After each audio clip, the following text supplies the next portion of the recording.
Hi everyone, it's me again, Tamar Spencer. Welcome back to my channel, and I hope that this video blesses you. I'm just going to be really honest. I really always wanted to do like videos, or wanted to be a TV presenter growing up. And as you know, I kind of released the video about a month or a little over a month ago.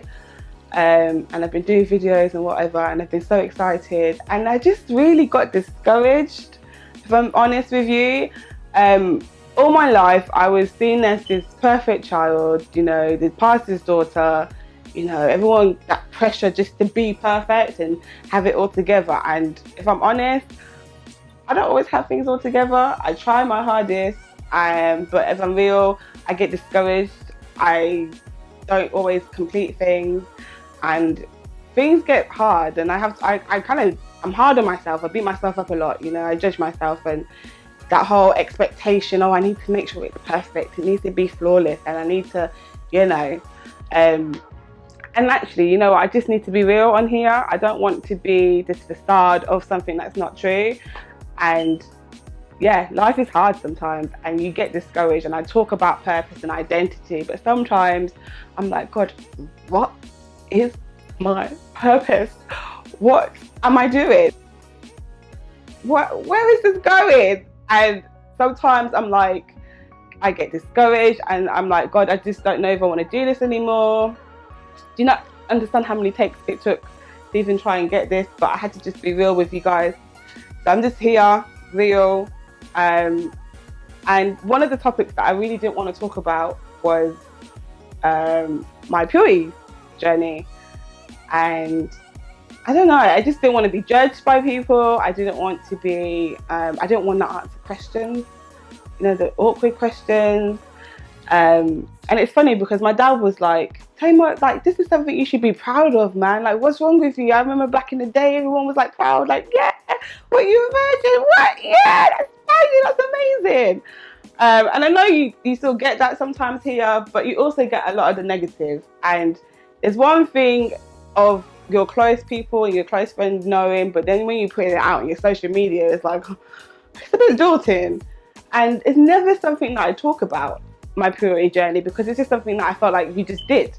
You know, you're being a Christian, you're living for God. It's just something that you did because that's what God required from you in that relationship with God. So I never really saw it as something like, something so big, until I got older and whatnot. So I'm gonna tell you, so I'm 29, I'm a virgin, and I've not had a relationship for about 7 years.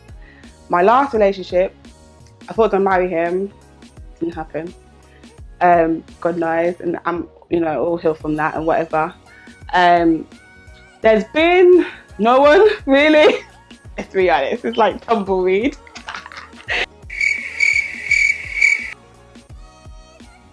Sometimes I'm like, God, at least like one date, or like give me something, come on, entertain me. And it's just been like just dry, just dead.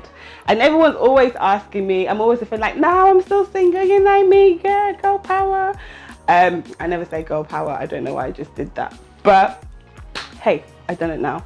But yeah, I'm always the one that says I'm still single, and someone's always wanting to ask me, you know, when are you getting married? When are you going to settle down? You know, you can't be too picky. And then I get the old people that used to be in our church. They used to be like, Tamar, when are we going to cut some wedding cake? And I'm like, why don't you pray for me and ask Jesus, because he knows and I don't have the answer. Then it's like, oh, what about, you know, don't you want children? You're kind of getting old now.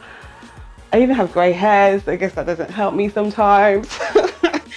But you know, you get that pressure, and then just society pressure of, you know, you're getting older, you know, your career, you should have been settled now, it's time for you to move forward, and all of that. And then also like the desire yourself to want to have that companionship, and to have children, and then your hormones. Oh Jesus, our hormones that we thank God for. But sometimes I'm like, God, why would you give me these hormones if I can't do nothing with them? Like, what's the point? Like, why would you make it difficult? But I'm still having that conversation with God, and I'm still working through it. I'm a work in progress, guy. But there's just so much that, you know, I have to deal with myself. So when I'm getting questioned and answered, and, you know, when things are coming up and there's, oh, well, don't you get lonely? And what about doing this? And isn't it wrong? It's not wrong to do that. I don't agree with self-love. No, you don't do that. What's the point? You're just going to tempt yourself. You're going to want to keep going and keep going. So I'd rather just keep all doors closed. So literally all doors have been closed. We thank God. But yeah, so it is hard sometimes, but, you know, I just trust in God, and I know that he has my best interest at heart. And I was speaking to my grandma. I was like, Grandma, I hope you're praying for me, because your grandchild is still single and you want some great grandbabies, don't you? And she said, God is not ready to give you a husband yet. He's not ready. So when he's ready, he'll come and give you one. And it's simple. It's literally that. And I just have to keep believing that. I know that one day I will be married. I've had visions. I know it deep down in my heart. And the whole virginity thing, it's just a promise I made to God. I gave him like 2 major vows when I was younger. I think I was about 16. I said, God, I will never get drunk, and I will never have sex before marriage. You best believe I failed with getting drunk. Like, I got drunk to the point where you got carried out of the club, and then you just get like flashbacks of how you got to wherever you went to stay. So yeah, I failed big time. I got, even another time, well, I'm exposing myself, but I'm just being real with you guys today. I got drunk at my school prom, and I got taken home by my teachers. Yeah, and yeah, pictures got taken by my parents. Mainly my dad. My dad thought it was funny. My mum was scared and worried. So I failed on that one. So I was like, God, I will not fail you with this one. I can't make a vow and not keep it. I'm very the type of person, let my yes be yes and my no be no. If I said it, I will try my utmost to do it. And if I can do it, then why haven't you done it, you know? So I just make sure I don't put myself in risky situations. I put boundaries around. People know this about me. My close people said I'm accountable. Even when I lived on my own, I was just very wise about who was coming into my house, what the time was. You know, you just have to keep yourself together, you know, and you have to be honest with yourself. Everyone knows their own boundaries and their own limits. So what is your trigger point? What is it that makes you want more, or that makes you kind of cross the border? You know the line, so you know where you need to stop. So I had to be honest with myself in situations. I know that I can't be that girl that's online dating, like dating all these guys and going on all these dates, because I'm going to be like, oh, is he my husband? Is he my husband? I was brought up in the church, so being married and having a relationship was very like what women do. You're women, you get married, you have children, you raise up a family. Like, marriage was installed in my brain. You don't date, no dating. So my whole outlook on it is, if I'm dating you, I'm marrying you. So that whole new generation of let's go on a date, get to know how a guy works. I have a lot of guys in my life. I've got my family, I've got my church brothers, so I understand from them like how guys work in some extent. And only God can really tell me how my husband's going to function, you know? That's when that love will come and that understanding will come. So to be honest with you guys, I'm cool. Sometimes I'm not cool, but really deep down I'm cool. I'm waiting for God.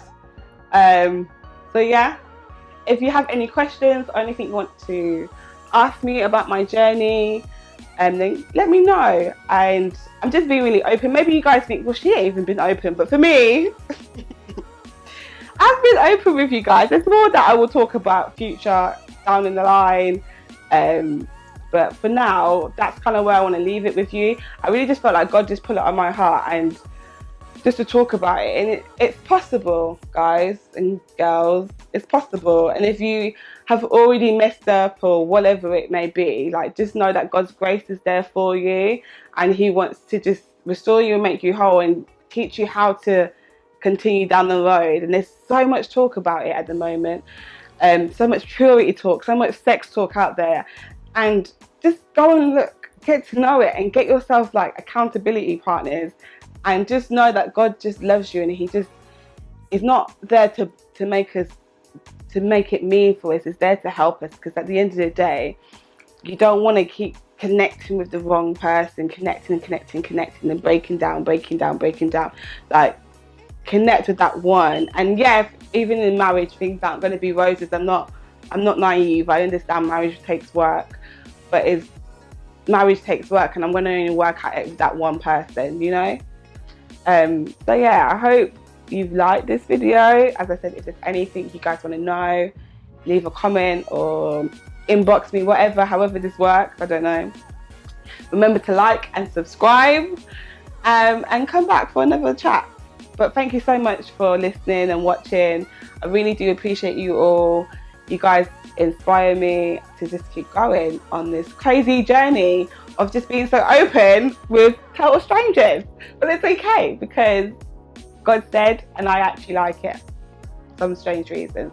I like some parts of it, not all parts of it, and I'm waffling. So yeah, thank you for watching, and I will be back again with another video soon. So come back and see me.